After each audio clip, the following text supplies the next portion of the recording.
এই মুহূৰ্তত চৰকাৰী কৰ্মচাৰীসকলৰ বাবে জনাব বিচাৰিছো বিগ ব্ৰেকিং নিউজ। কৰ্মচাৰীসকলৰ বাবে এক আশাৰ খবৰ আহিছে।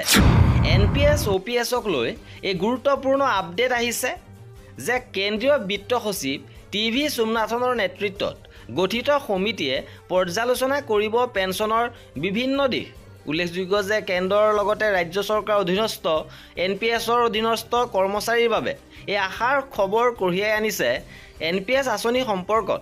কাৰণ 2005 চনৰ পাছত নিযুক্তি লাভ কৰা যিকোনো পৰ্যায়ৰ চাকৰিয়ালে পুৰণা পেঞ্চন নীতিৰ পৰিৱৰ্তে এনপিএছ নীতিৰ আধাৰতহে অৱসৰকালীন সা সুবিধা লাভ কৰিব।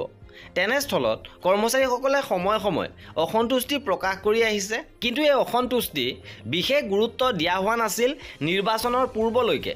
লোকসভা নিৰ্বাচনৰ ফলাফলে কেন্দ্ৰীয় চৰকাৰ চকু মুকলি কৰিছে যে ভোটৰ বিশ্লেষণ কৰি কেন্দ্ৰীয় চৰকাৰ পতিয়ন গৈছে যে কৰ্মচাৰীসকলে নিজৰ ক্ষোভ আৰু অসন্তুষ্টি ভোটদানৰ জৰিয়তে প্ৰকাশ কৰিছে।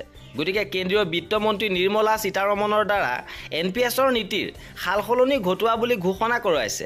সেই অনুসৰি কোনো কৰ্মচাৰীয়ে চাকৰিকালৰ শেষৰটো দৰমহা যিমান লাভ কৰিছিল তাৰ সম্পূৰ্ণ আধা অংশ পেঞ্চন হিচাপে লাভ কৰিব। ইয়াৰ বাবে কেন্দ্ৰীয় চৰকাৰে বিত্ত সচিব টিভি সোমনাথনৰ নেতৃত্বত এখন সমিতি গঠন কৰি দিছে। এই সমিতিয়ে এনপিএছৰ সম্পৰ্কত বিভিন্ন দিশ পৰ্যালোচনা কৰিব।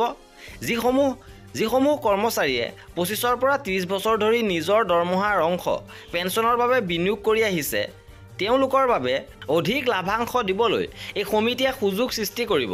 পুৰণা পেঞ্চন নীতি অনুসৰি কৰ্মচাৰীয়ে অৱসৰৰ শেষৰটো দৰমহা লাভ কৰাৰ নিৰিখৰ অৰ্ধেক পৰিমাণ আজীৱন লাভ কৰি থাকিবলৈ সক্ষম হয়। কিন্তু এনপিএছ নীতিত এনেধৰণৰ নিশ্চয়তা নাই। কৰ্মচাৰীয়ে প্ৰতিমাহে নিজৰ দৰমহাৰ পৰা ব্যয় কৰি থকা ধনৰাশি চৰকাৰে বিভিন্ন আঁচনিৰ বিপৰীতে মুক্ত বজাৰত বিনিয়োগ কৰে। এই বিনিয়োগৰ লাভাংশৰ পৰা অৱসৰৰ পাছত সামান্য পৰিমাণে পেঞ্চন হিচাপে লাভ কৰিবলৈ সক্ষম হয়। মূল দৰমহাৰ 10% কৰ্মচাৰী আৰু 14% চৰকাৰে আদায় দি নতুন পেঞ্চন নীতিৰ আধাৰ গঢ়ি তোলা হয়।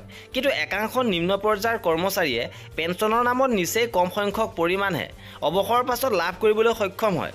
ফলত কৰ্মচাৰী অসন্তুষ্টি বৃদ্ধি পাইছে আৰু লোকসভা নিৰ্বাচনত ইয়াৰ প্ৰতিফলনো ঘটা বুলি কোৱা হৈছে। গতিকে সপ্তম দৰমহা আয়োগৰ পৰামৰ্শ অনুসৰি পূৰ্বৰ 50%ৰ পৰিৱৰ্তে 40ৰ পৰা 45% আদায় দিয়াৰ প্ৰস্তাৱ উল্লেখ আছে। সেয়েহে এনেবোৰ বিষয় চালিজাৰি চাই এক ইতিবাচক সিদ্ধান্ত লোৱাৰ দিশত আগুৱাইছে বিত্ত সচিবৰ নেতৃত্বত গঠন কৰি দিয়া সমিতিয়ে। গতিকে আগতীয়াকৈ ঘোষণা কৰা হৈছে যে মূল দৰমহাৰ 50% ধন পেঞ্চন হিচাপে আগবঢ়াব। আৰু এই আছিল আজিৰ ভিডিঅ'টোত। কৰ্মচাৰীসকলৰ এনেধৰণৰ খা খবৰৰ বাবে আমাৰ চেনেলটো ছাবস্ক্ৰাইব কৰি ৰাখিব। ভিডিঅ'টো শেষৰলৈকে চোৱাৰ বাবে বহুত ধন্যবাদ।